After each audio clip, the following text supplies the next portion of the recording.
Most people over 50 never calculate this number. It is not their retirement savings. It is not their net worth. It is the amount of money they have quietly lost over the last 5 years without ever noticing. Not from a market crash, not from inflation, but from decisions that felt completely reasonable at the time. That is what makes this dangerous.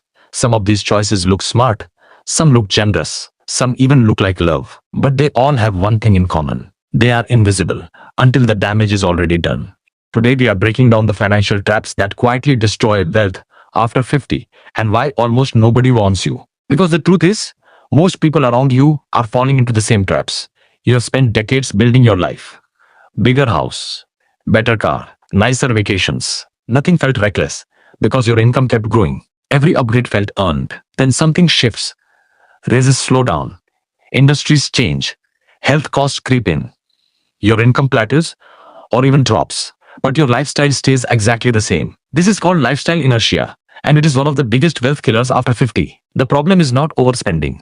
The problem is living like nothing has changed, when everything underneath has.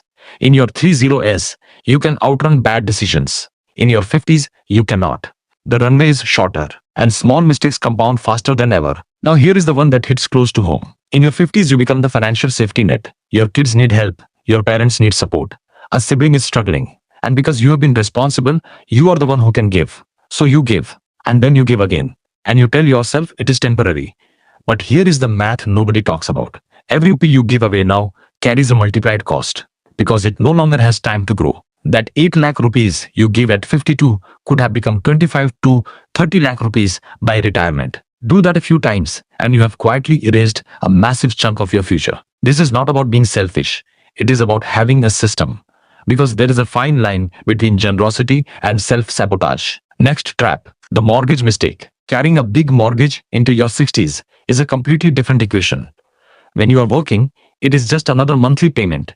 When you retire, it becomes a burden on a fixed income. Many people in their 50s refinance into new 20 or 30-year loans. They reset the clock at exactly the wrong time. After 50, your goal should be simple. Reduce fixed expenses, not extend them. Now let us talk about the panic trap. You check your retirement savings and the number is not even close. So you panic and you start looking for shortcuts, high risk investments, quick return schemes, opportunities that promise to catch you up. But here is the truth. Risk works differently now. At 25, you can recover from losses. At 55, a major loss can permanently change your future. This is called sequence of returns risk, and it is brutal. The solution is not bail-baits, it is better strategy. Slow and steady is not boring here. It is survival. What you need to hear. The average couple retiring at 65 will spend around 2.5 to 3 crore rupees on healthcare. That is not worst case. That is average. And it does not include long-term care. If you do not plan for healthcare early, it becomes the expense that breaks everything. And finally, the quietest trap of all, disorganization, old accounts, unclaimed policies, outdated nominees, no updated will. Nothing feels urgent until it is. And when that moment comes, it is too late. One weekend. That is all it takes to consolidate accounts, update documents, protect your family, and make sure your money goes exactly where it should. Here is the bottom line. None of these traps look dangerous. They look like normal life. That is why they work. They do not destroy your wealth overnight. They drain it slowly, quietly, consistently. But here is the upside. Every single one of these is fixable. Starting today, not with complex strategies, not with expensive products, just with awareness and honest decisions. If this made you rethink even one financial habit, you are already ahead of most people.